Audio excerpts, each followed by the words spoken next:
Question is your car vulnerable to hackers? Joining us this morning from Seattle is Bryan Seely, a security expert, blogger, and author. Good morning, Bryan. How can hackers get into vehicles? I mean, this is something totally unheard of. What's going to happen? Bryan, if regulators took you into a room and said, all right, tell it to us straight, why shouldn't we let this deal go through? What would you say? We wanted to know more, and so we invited Bryan Seely to join us. He is a cyber security expert. Almost 24 hours we got a lot since of questions. we noticed it. We got a guy with a lot of answers. His name is Bryan Seely. He is a cybersecurity expert, former Marine. He has advised the White House. He is top of the game in terms of cybersecurity. He even talked to Google about this. He did talk Joining to us Google. now is former Marine and now author Bryan Seely to talk about your brand new book. I love the title of your book, Bryan, first off. Thanks. Cyber Fraud, The Web of Lies, the unbelievable true story of a U.S. Marine turned hacker who wiretapped the Secret Service to expose global online fraud. Let's start there. One day, a really smart guy named Bryan Seely got bored, so he decided to record some calls some people made to the FBI and Secret Service. And all he had to do was the relatively easy task of spamming Google Maps.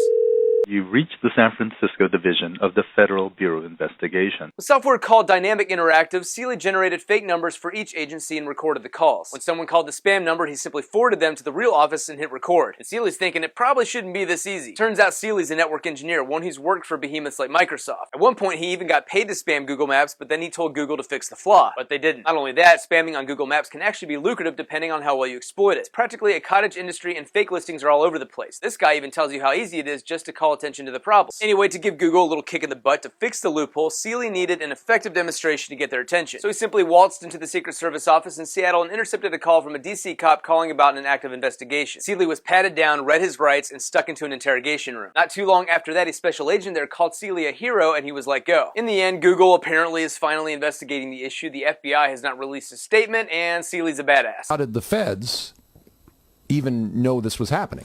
I called the FBI the next morning. Oh, so you turned yourself in? They hung up on me. Oh, okay. Well, you tried to turn yourself. Right. And then what happened next? I drove my happy ass down to the Secret Service office and told them. Where? Here? Here in Seattle. There's a federal building downtown. Mm-hmm. They didn't believe me right away either until I told the guy in the lobby. I was like, look, okay, I know you don't believe me. Call the Secret Service in D.C. He picks up his phone.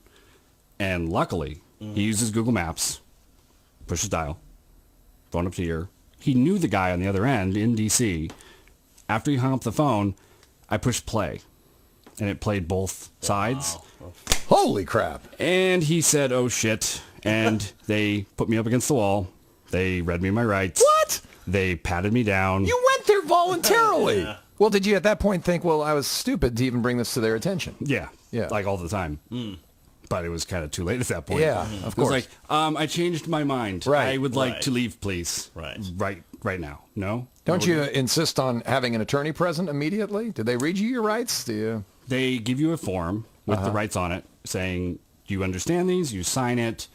But I wasn't under arrest. I wasn't being detained. Yeah.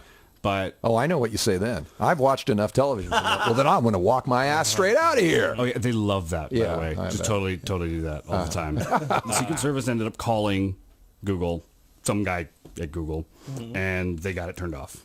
So, to their credit, it's problem solved. Okay. And it was in like Business Week and a few other places, and just sort of died quietly. Huh. Just like could have happened to you. It would not have been quietly. It would have been like, what's like the term? Bag River, kicking, screaming.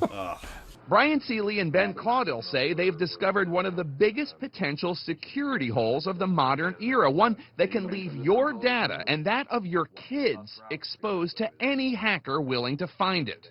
Seely says at risk is the sensitive information from databases belonging to 20 government-related agencies, 100 schools K through 12, and 50 institutions of higher learning, affecting hundreds of thousands, if not millions of people. You handed us this file of documents of things that you were just able to acquire, I'm guessing somewhat leisurely, people's social security numbers, kids' names and addresses. What time they get picked up from the bus stop. Oh, that's so creepy. Some of the records even have like the kid's picture, his social, birth date, name, who he resides with, on what days, the bus route to and from school, time he gets dropped off. Spooky! The homeroom teacher. I think the only thing they're leaving out from there is, does he like panel vans and is he afraid of clowns?